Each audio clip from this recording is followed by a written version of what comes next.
अनुलोम विलोम प्राणायाम का रहस्य वास्तव में श्वास, ऊर्जा और चेतना के गहन विज्ञान में छिपा हुआ है, जहां साधारण प्रतीत होने वाली सांस लेने और छोड़ने की क्रिया शरीर की 72,000 नाड़ियों, मस्तिष्क के दोनों गोलार्धों, सूक्ष्म ऊर्जा तंत्र और मनोवैज्ञानिक प्रक्रियाओं को गहन रूप से प्रभावित करती है। प्राचीन योग ग्रंथों में श्वास को केवल हवा का आवागमन नहीं, बल्कि प्राण, सार्वभौमिक जीवन शक्ति का वाहक कहा गया है। और जब श्वास को नियंत्रित, क्रमिक और संतुलित किया जाता है, तब प्राण का प्रवाह शरीर के हर स्तर पर सामंजस्य स्थापित करता है। मानव शरीर में प्रमुख 3 नाड़ी मार्ग हैं: इड़ा, पिंगला और सुषुम्ना। इड़ा बाईं नासिका से संबंधित है और चंद्र ऊर्जा का मार्ग है, वो ऊर्जा जो शीतलता, कोमलता, भावनात्मक संतुलन, अंतर्ज्ञान, विश्राम और करुणा को दर्शाती है।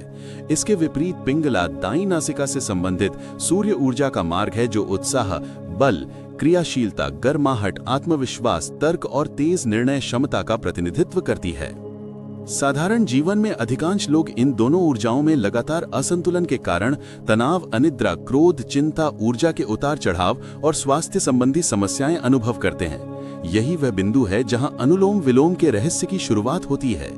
जैसे ही साधक दाईं नासिका से धीरे धीरे श्वास लेकर दाएं से छोड़ने और फिर दाएं से श्वास लेकर बाएं से छोड़ने का क्रमिक अभ्यास करता है, उसके शरीर में इड़ा और पिंगला के प्रवाह का संतुलन होने लगता है। और ये संतुलन केवल शारीरिक नहीं, बल्कि न्यूरोलॉजिकल, हार्मोनल, मानसिक और आध्यात्मिक स्तर पर गहन बदलाव लाता है।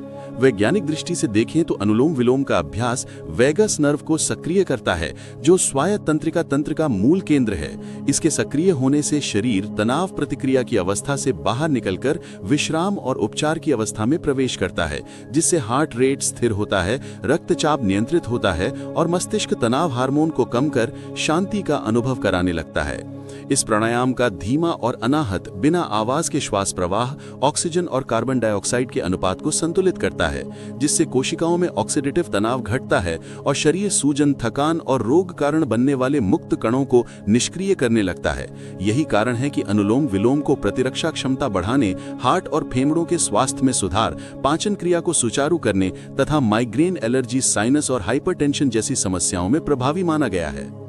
लेकिन अनुलोम विलोम का सबसे गहरा रहस्य केवल शारीरिक लाभ नहीं है। इसके नियमित अभ्यास से मस्तिष्क की तरंगे बीटा अत्यधिक आक्रामक और तनावपूर्ण अवस्था से अल्फा, शांत, क्रियात्मक और सजग अवस्था में परिवर्तित होने लगती हैं, जिससे एक गहरी मानसिक स्थिरता उत्पन्न होती है, जहां विचारों की भीड़ कम होती है और मन स्पष्ट, हल्का और सृजनात्मक बनता है। यही कारण है कि लंबे समय तक अभ्यास करने वालों को भावनात्मक परिपक्वता, निर्णय क्षमता, स्मरण शक्ति और आत्मस्वीकृति में उल्लेखनीय परिवर्तन अनुभव होते हैं। अनुलोम विलोम किसी प्रकार का दबाव डालकर मन को शांत नहीं करता, बल्कि धीरे धीरे उन अवरुद्ध ऊर्जाओं और दबी हुई भावनाओं को मुक्त करता है, जो भीतर बेचैनी, भय, क्रोध या असुरक्षा के रूप में जड़ बनाए बैठी होती हैं। जब ये ऊर्जा खुलती है, तब साधक अनुभव करता है कि उसका मन बिना प्रयास केंद्रित और शांत रहने लगा है। जैसे जैसे इड़ा और पिंगला का संतुलन स्थिर होता है, धीरे धीरे शरीर में मध्य मार्ग सुषुम्ना नाड़ी सक्रिय होने लगती है और योग दर्शन के अनुसार यही मार्ग ध्यान, आत्मिक जागरूकता और उच्च चेतना की ओर ले जाता है। इस अवस्था में अनुलोम विलोम धीरे धीरे प्राणायाम से ध्यान में परिवर्तित हो जाता है, जहां साधक स्वयं से अलग नहीं, बल्कि स्वयं के केंद्र से जुड़ा हुआ अनुभव करता है, जहां ऊर्जा व्यर्थ, चिंता, संघर्ष और भय में नहीं बहती, बल्कि जागरूकता, उद्देश्य, प्रेम और स्थिर आनंद की दिशा में प्रवाहित होती है। अनुलोम विलोम का यही रहस्य है कि ये स्वास्थ्य देता है, पर स्वास्थ्य इसका लक्ष्य नहीं। ये मन को शांत करता है, पर मौन इसकी अंतिम अवस्था नहीं। इसका वास्तविक उद्देश्य ऊर्जा को उस संतुलन के स्तर तक ले जाना है, जहां इंसान स्वयं के भीतर केंद्रित, जागरूक, प्रेमपूर्ण और स्थिर होकर जीवन का अनुभव करे। यही कारण है कि इसे योगियों ने नाड़ी शोधन कहा। नाड़ियों का शुद्धिकरण, मन की विषाक्तता का निस्तारण, भावनात्मक बोझों से मुक्ति और चेतना को उच्चतर अवस्था तक ले जाने का मार्ग।